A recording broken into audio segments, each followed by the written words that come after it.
La păstănică. Spuneți, vă rog, și mănăstire aici este și cum îl cheamă? Am Notare, sunt din Chișinău. Știu de Vercitagasa de mult timp, deja câțiva ani.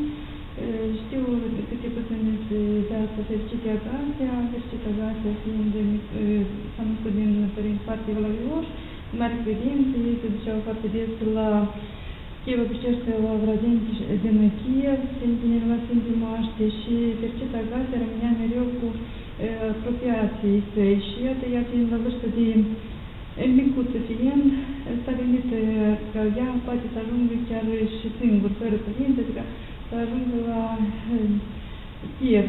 Se închine și ea, mare dorință era ei să se închine la Sfintele Moaște.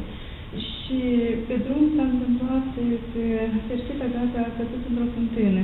Și iată, acolo ea a fost 3 ani îngrijită de 2 călăbași, așa au fost prăneau Dumnezeu.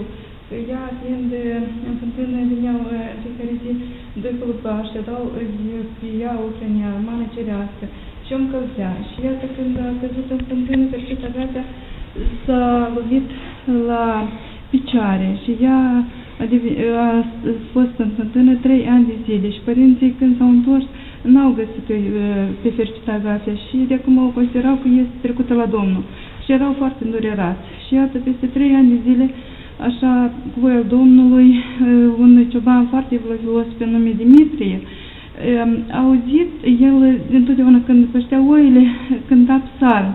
Și iată, anume i s-a descoperit că Vercitagasa este în fântână, că el, ciobanul pe nume Dimitrie, cum am spus, a fost așa o chemare de la Domnul, că a auzit în fântână cântec îngeresc.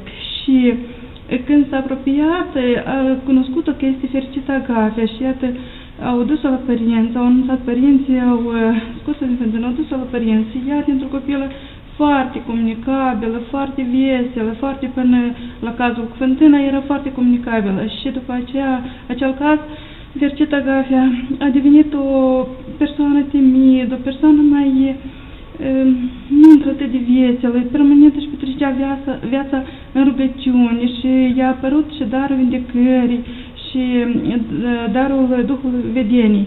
Și la ei acasă era casa de acum neîncăpută, de atâtea persoane veneau și cerea ajutor de la Vercitagasa, cereau rugăciuni de Vercitagasa, foarte mulți se mirau cum ea, fiind așa o vârstă fragedă, pot spune copilaș, ea avea așa mentalitate, așa înțelepciune.